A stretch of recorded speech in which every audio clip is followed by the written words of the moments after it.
सफल सिद्धांत और निजी सफलताएं हमको कब मिलती हैं? जब तक निजी सफलताएं नहीं मिलेंगी तब तक हमको सार्वजनिक सफलताएं नहीं मिलेंगी। ठीक है कि जब तक हम अपने निजी जीवन में सफल नहीं होंगे तब हम सार्वजनिक जीवन में कैसे सफल हो पाएंगे? क्योंकि हमको पहले अपने आप से छुटकारा पाना, अपने आप को सफल करना, तभी तो हम सार्वजनिक जीवन में सफल होंगे। यानी कि अपने आप को हम जब बदलेंगे। पिता परमेश्वर, हम आपका धन्यवाद देते हैं सुंदर समय के लिए। पिता परमेश्वर के जन को छुइए, अपने वचनों के द्वारा हम सबसे बातें करिए। पिता परमेश्वर, आपका वचन पहला इतिहास 14 अध्याय और उसका 8 से लेके 17 पहला इतिहास 14 अध्याय 8 से 17 तक यह है, जब पलिश्तियों ने सुना कि पूरे इजराइल का राजा होने के लिए दाऊद का अभिषेक हुआ, तब सब पलिश्तियों ने दाऊद की खोज में चढ़ाई की। यह सुनकर दाऊद उनका सामना करने को निकल गया। पलिश्ती आए और रपाईम नामक तराई में धावा बोला। तब दाऊद ने परमेश्वर से पूछा, क्या मैं पलिश्तियों पर चढ़ाई करूं और क्या तू उन्हें मेरे हाथ में कर देगा? यहोवा ने उससे कहा, चढ़ाई कर, क्योंकि मैं उन्हें तेरे हाथ में कर दूंगा। इसलिए जब वे बाल परासीम को आए तब दाऊद ने उनको वहीं मार लिया। तब दाऊद ने कहा, परमेश्वर मेरे द्वारा मेरे शत्रुओं पर जल की धारा के समान टूट पड़ा है। इस कारण उस स्थान का नाम बाल परासीम रखा गया। वहां वे अपने देवताओं को छोड़ गए और दाऊद की आज्ञा से वे आग लगाकर फूंक दिए गए। फिर दूसरी बार पलिश्तियों ने उसी तराई में धावा बोला। तब दाऊद ने परमेश्वर से फिर पूछा और परमेश्वर ने उसे कहा, उनका पीछा मत कर, उनसे मुड़कर तूत के वृक्षों के समान से उन पर छापा मार। और जब तूत के वृक्षों की फुनगियों में से सेना के चलने की सी आहट तुझे सुन पड़े, तब यह जानकर युद्ध करने को निकल जाना कि परमेश्वर पलिश्तियों की सेना को मारने के लिए तेरे आगे जा रहा है। परमेश्वर की इस आज्ञा के अनुसार दाऊद ने किया और इजराइलियों ने पलिश्तियों की सेना को गिबोन से लेकर गेजेर तक मार लिया। तब दाऊद की कीर्ति सब देशों में फैल गई और यहोवा ने सब जातियों के मन में उसका भय भर दिया। पिता परमेश्वर, हम धन्यवाद देते हैं, धन्यवाद देते हैं, धन्यवाद देते हैं इन वचनों के लिए। पिता परमेश्वर, प्रार्थना करते हैं कि आज जब हम इन वचनों के द्वारा पिता परमेश्वर हम समझते हैं, बात करते हैं, पिता परमेश्वर एक एक जन को चुनिए, आशीषित करिए, यीशु मसीह के नाम से, आमीन। यहां पे हमने क्या देखते हैं कि दाऊद ने क्या किया?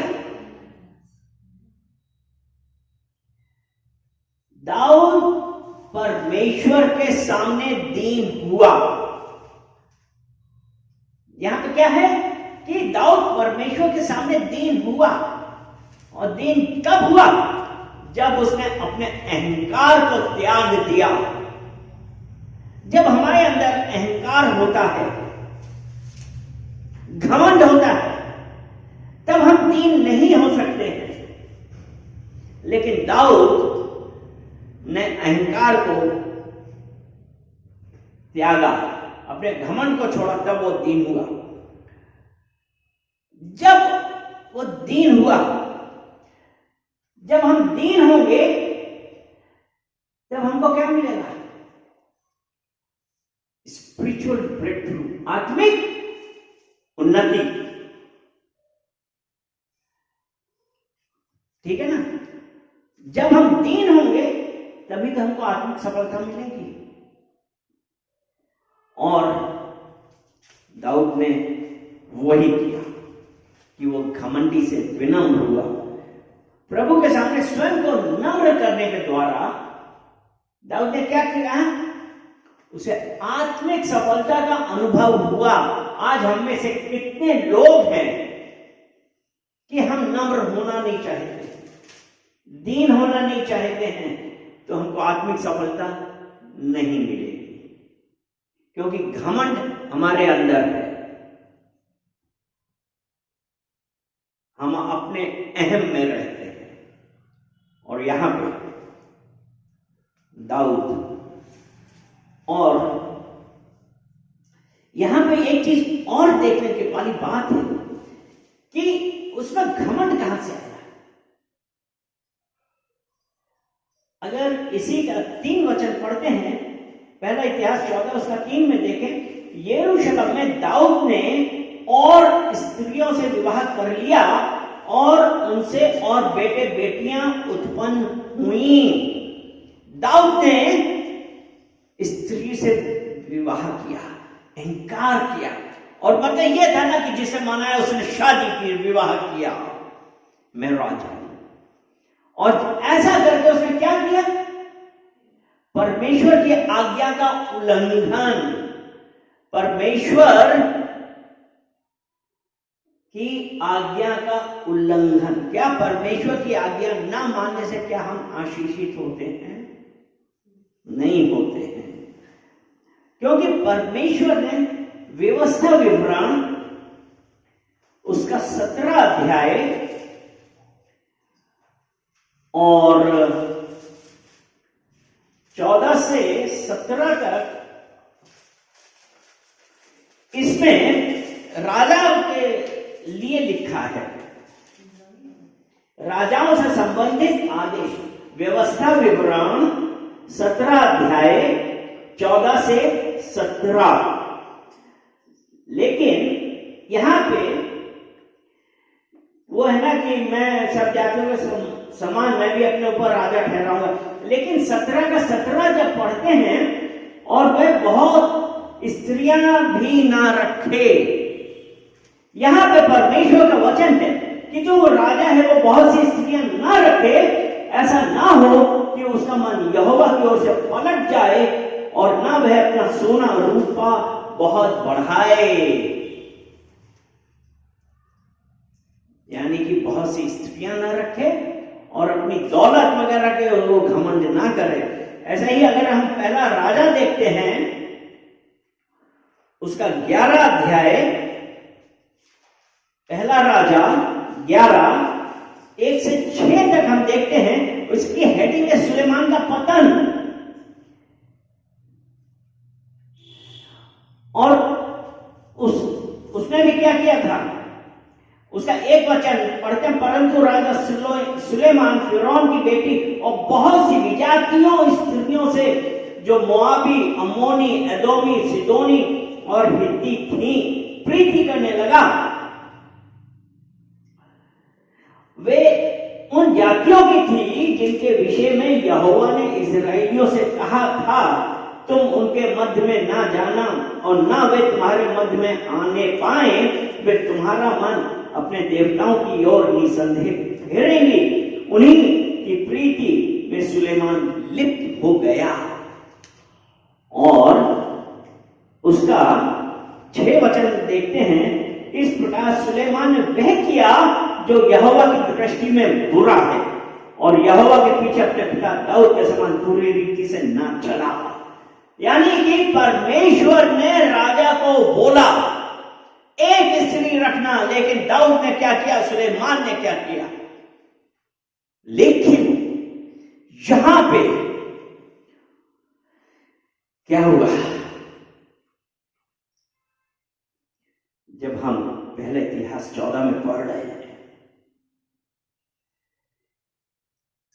दाऊद के ऊपर फलिस्तियों ने चढ़ाई करी, क्योंकि पहले इतिहास 14 उसके 8 में है ना कि जब फलिस्तियों ने सुना पूरे इजराइल का राजा होने के लिए दाऊद का अभिषेक हुआ, तब सब फलिस्तियों ने दाऊद की खुद में चढ़ाई करी। शत्रु चढ़ आया, वो जिसने परमेश्वर की आज्ञा का उल्लंघन किया। आज अगर हम में से जो परमेश्वर की आज्ञाओं के अनुसार नहीं चलता है, हम कहते हैं हम परमेश्वर को जानते हैं, परमेश्वर की आराधना करते हैं, सब कुछ है, लेकिन उसकी आज्ञाओं के अनुसार नहीं चलते, तो क्या हुआ? फिलिस्तियों ने उसके ऊपर चढ़ाई करी।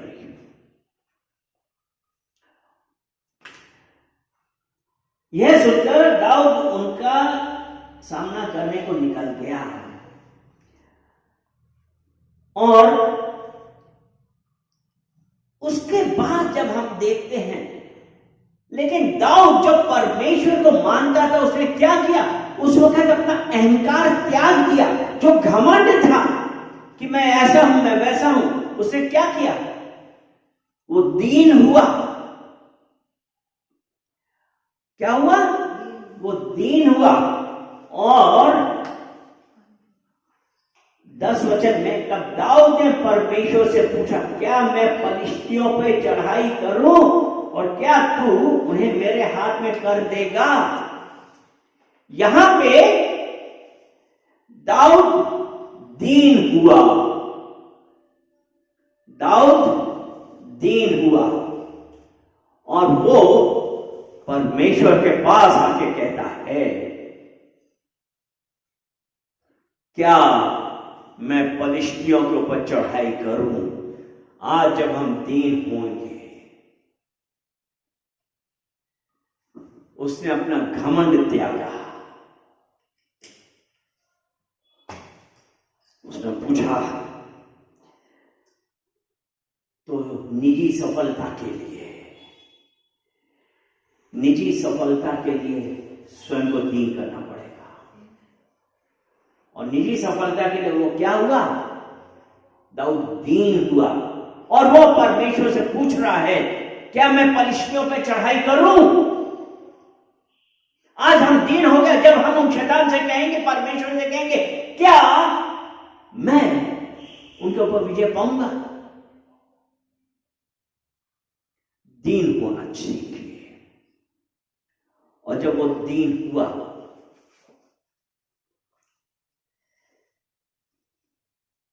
निजी सफलता, जब निजी सफलता मिलती उसके बाद सार्वजनिक सफलता मिलती है, क्योंकि उसके बाद परमेश्वर ने क्या कहा? यहोवा ने उसे कहा, चढ़ाई कर, क्योंकि मैं उन्हें तेरे हाथ में कर दूंगा। दीन हो गई, अपना अहंकार त्यागा, अपना घमंड त्यागा, छोड़ दिया। और आज हम क्या अपना सर झुका के, घुटने टिका के उस यहोवा के सामने आ रहे हैं?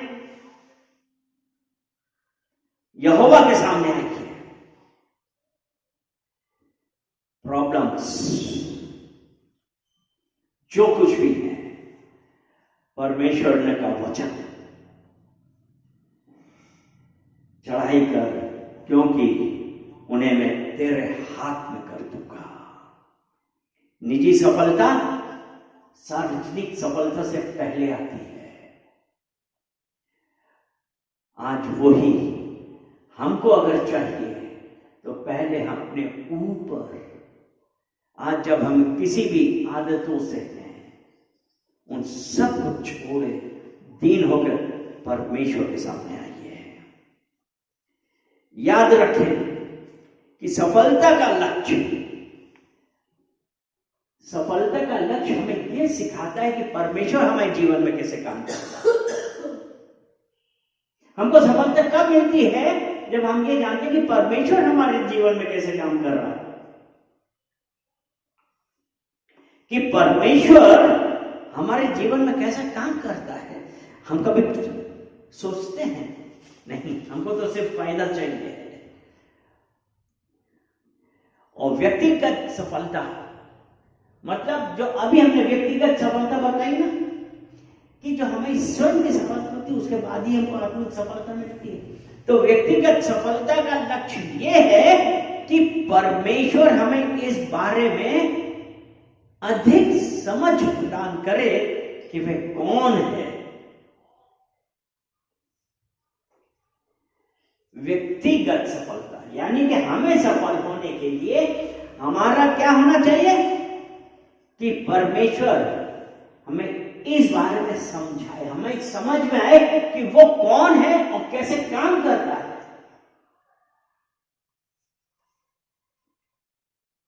हमको व्यक्तिगत सफलता के लिए, क्योंकि जब तक हमारा परमेश्वर के साथ रिलेशन नहीं होगा ना, पर्सनल रिलेशनशिप नहीं होगा, तब हमको नहीं पता कि वो कौन है और कैसे काम करेगा हमारे जीवन में।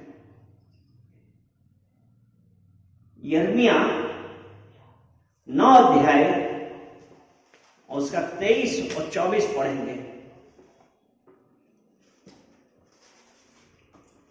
यहोवा यूं कहता है, यहोवा यूं कहता है, बुद्धिमान अपनी बुद्धि पर घमंड ना करे, बुद्धिमान अपनी बुद्धि पर घमंड ना करे, न वीर अपनी वीरता पर, न वीर अपनी वीरता पर, न धनी अपने धन पर घमंड करे, न धनी अपने धन पर घमंड करे, परंतु जो घमंड करे वह इस बात पर घमंड करे कि वह मुझे जानता और समझता है। हाँ। मैं ही वह यहोवा हूँ जो पृथ्वी पर करुणा, न्याय और धर्म के काम करता हूँ, क्योंकि मैं इन्हीं बात से प्रसन्न रहता हूँ। यानी कि व्यक्तिगत सफलता, तो हमको किस बात का घमंड करना है? कि हम परमेश्वर को जानते हैं कि वो कौन है और कैसे कार्य करता है। क्योंकि है ना कि मैं ही वो यहोवा जो पृथ्वी पर करुणा, न्याय और धर्म के काम करता है। हमको ये पता होना चाहिए। करुणा, न्याय और धर्म के काम करता है और कैसे काम करता है। हमको ये नहीं होना चाहिए कि मैं बुद्धिमान हूं, मैं पैसे वाला हूं, मेरे पास ये है, मेरे पास वो है। नहीं, हमें ये है कि हम परमेश्वर को जानते हैं और वो कैसे कार्य करता है, तभी तो हमारी निजी सफलता हमको मिलेगी। और लास्ट में लिखा है, क्योंकि मैं इन्हीं बातों से प्रसन्न रहता हूं। कौन सी बातें?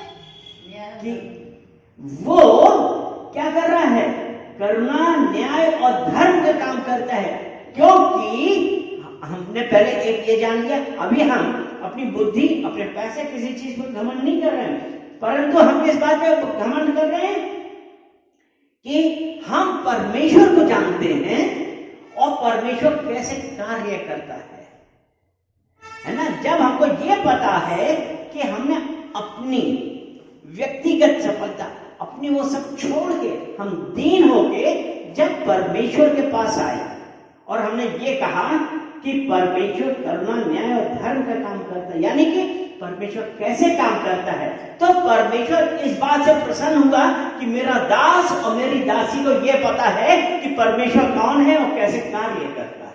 और उसी प्रकार से हमें भी क्या करना है कि हमें किसी भी बात, जैसे दीन है, करुणा है, तो यानी कि अगर कोई धनी है तो वो क्या करे? करुणा दिखाए, दीन। हाँ, दीन होना चाहिए। क्योंकि दाऊद ने क्या किया था? दाऊद ने क्या किया था? दाऊद इतना बड़ा राजा था, कितना समान, कितना रईस था, लेकिन वो दीन हुआ। वो दीन होके आया परमेश्वर के पास। और जब परमेश्वर हमारे जीवन में आता है, तो जब परमेश्वर हमारे जीवन में आता है तो हमें अपने बारे में सिखाता है। परमेश्वर तभी तो हम जानेंगे जब हमारा परमेश्वर के साथ संबंध होगा। क्योंकि वो क्या है? पृथ्वी पर करुणा, न्याय, धर्म का काम करता है। और परमेश्वर ने, अगर हम देखते हैं कि परमेश्वर ने दाऊद के जो पहली बार क्या किया था, परमेश्वर ने कहा था ना, चढ़ाई कर, उन्हें मैं तेरे हाथ में कर दूंगा। और पहली बार तो उस परमेश्वर ने यह कहा, चढ़ाई कर, क्योंकि मैं उन्हें तेरे हाथ में कर दूंगा। और परमेश्वर दाऊद के जीवन में दोबारा कब आया है? इसी का 13 से 17 तक है ना। फिर दूसरी बार फलिश्तियों ने उसी तराई में धावा बोला तब दाऊद ने परमेश्वर से फिर पूछा, जब पहली बार जीता और फिर पूछा। दीन होना हमारे जीवन में बहुत आवश्यक है। हमको घमंड में नहीं रहना है। उसको यह नहीं था कि उसने फिलिस्तियों के ऊपर विजय प्राप्त करी, लेकिन वो दीन हुआ। ये वो सिद्धांत हैं जिनसे हम सफल हो सकते हैं। दीन हुआ और उसमें क्या किया? पहली बार परमेश्वर ने क्या कहा था? उन्हें मैं तेरे हाथ में कर दूंगा। और दूसरी बार क्या हुआ? दूसरी बार तब ये जानकर, और जब तूत के वृक्षों के फुनगियों में से सेना के चलने की सी आहट सुन पड़े, तब ये जानकर युद्ध करने को निकल जाना कि परमेश्वर फिलिस्तियों की सेना को मारने के लिए तेरे आगे जा रहा है। हालेलुया। यानी कि यहां पे स्वयं परमेश्वर, कब? जब दीन हुए। व्यक्तिगत सफलता के लिए यह हमारे लिए ये जानना जरूरी है कि परमेश्वर कौन है और परमेश्वर कैसे कार्य करता है। पहली बार परमेश्वर ने कहा कि हाँ जा, तू चला जा, मैं तेरे हाथ में दे देता हूं। दूसरी बार क्या किया? परमेश्वर ने कहा मैं तेरे आगे आगे चल के फिलिस्तियों से लड़ रहा हूं। वो परमेश्वर आज आपको हमारे साथ यही करने के लिए तैयार है। लेकिन क्या हमारे अंदर जो चीजें हैं, क्या हम अपने आप को उन सबसे अलग करके हम दीन हो रहे हैं? प्रेम है? क्योंकि अभी हमको क्या करना है? क्योंकि अगर हमें कुछ ऐसा चाहिए जो हमारे पास नहीं था, तो हमको क्या करना है? हमें कुछ ऐसा करना है जो हमने कभी नहीं किया। हमको कुछ चाहिए जो हमारे पास नहीं था, तो हमको क्या करना है? हमको वो करना है जो हमने पहले कभी नहीं किया था। परमेश्वर हमारे जीवन में कुछ अलग करना चाह रहा है। जिस प्रकार परमेश्वर ने दाऊद से कहा, तेरा परमेश्वर तेरे आगे फिलिस्तियों से लड़ने जा रहा है। परमेश्वर आज हमको उसके बारे में सोचने का एक नया तरीका दे रहा है। होता क्या है कि हम अपने आप को दीन नहीं करते। हम तो ये सोचते कि परमेश्वर हमारे अनुसार कार्य करे। हम परमेश्वर को अपने वश में कभी नहीं कर सकते। परमेश्वर अपने समय पे, अपने टाइम टेबल के अनुसार हमारे जीवन में बदलाव लाएगा। हमारी मर्जी नहीं, वरन उसकी मर्जी होगी हमारे जीवन में। और जब वो परमेश्वर हमारा चाल चलन, हमारा हृदय देखता है, और वो जब हमारे जीवन में कुछ बदलाव लाता है, तो हमको ये नहीं बोलता है कि क्या मैं तुम्हें आशीषित करूं, क्या मैं ये कर सकता हूं? नहीं। परमेश्वर हमारे जीवन में बदलाव लाएगा। और कब? परमेश्वर हमारे विश्वास को देखता है। हमारे जीवन में चुनौतियां तो आती हैं, चुनौती सबके जीवन में आती है, लेकिन परमेश्वर जो हमारा विश्वास देखता है, और जो चुनौतियां की कई बार परमेश्वर हमको ऐसी परिस्थितियों में डाल देता है कि हम उसमें परेशान हो जाते हैं। लेकिन उस वक्त हमारा विश्वास क्या है? हमारा विश्वास कहां है?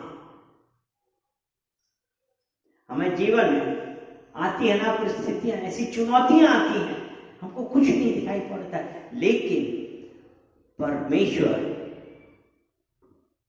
का काम करने का ढंग जो है वो हमारी समझ से परे है।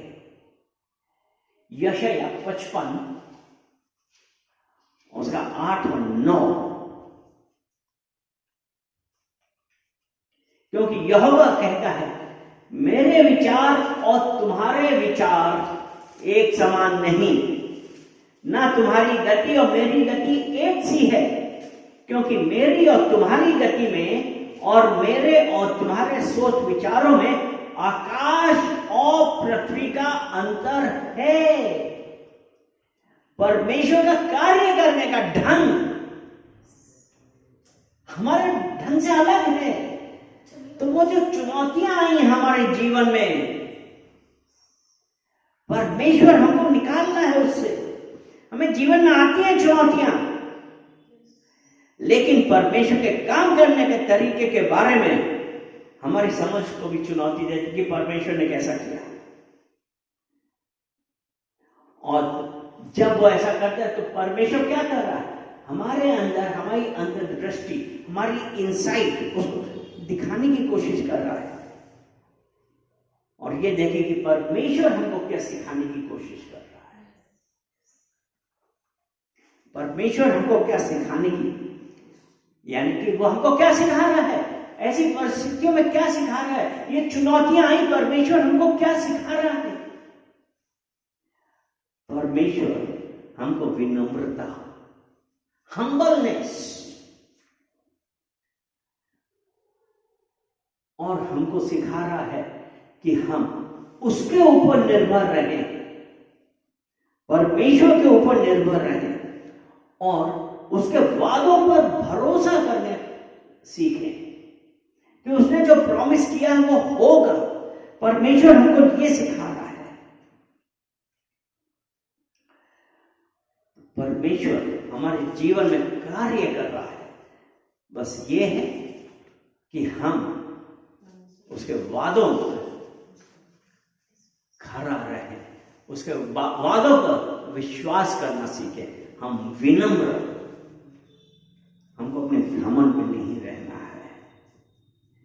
तो आज हमारे जीवन में जितनी चीजें थी, बहुत सारी चीजें आती हैं, लेकिन हमको विनम्र होकर परमेश्वर से यही कहना है, मेरी मर्जी नहीं वरन तेरी मर्जी हमारे जीवन में होने पाए। आज जब हम इस प्रकार से चलेंगे, हम हर परिस्थिति के ऊपर, हर परिस्थितियों के ऊपर विजय पालेंगे, क्योंकि उसने कहा, परमेश्वर कहता है मेरे विचार और तुम्हारे विचार एक से नहीं है। उसके कार्य करने का ढंग हमारी समझ से परे है। सिर्फ परमेश्वर को धन्यवाद दें और ये कहें कि परमेश्वर, मैं अपने आप को नम्र कर रहा हूं, मैं अपने आप को इन सांसारिक मोह माया से दूर कर रहा हूं, मुझे अपने प्रेम में चलाइए। आपने मुझसे कहा है कि मैंने तुम्हें छुड़ा लिया है, मैं विश्वास करता हूं। आपने मुझे कहा कि मैंने तुम्हें चंगाई दी है, मैं विश्वास करता हूं। आपने कहा है कि उसके कोड़े खाने से हम चंगे हो गए, मैं विश्वास करता हूं। नम्र होइए, विनम्र होइए, उसके वादों पर भरोसा करिए, क्योंकि वो आपका परमेश्वर असंभव को संभव करने वाला परमेश्वर है। हालेलुया। पिता परमेश्वर, हम धन्यवाद करते हैं इन वचनों के लिए। पिता परमेश्वर, अपने वचनों के द्वारा पिता परमेश्वर आपने हम लोगों से बातें करी। एक एक जन को पिता परमेश्वर हम आपको कमिट करते हैं और कहते हैं कि पिता परमेश्वर, मेरी मर्जी नहीं वरन आपकी मर्जी हम सबके जीवन में होने पाए। धन्यवाद देते हैं और कहते हैं पिता परमेश्वर, आप बढ़ें और हम घटें, यीशु मसीह के नाम से। आमीन, आमीन, आमीन।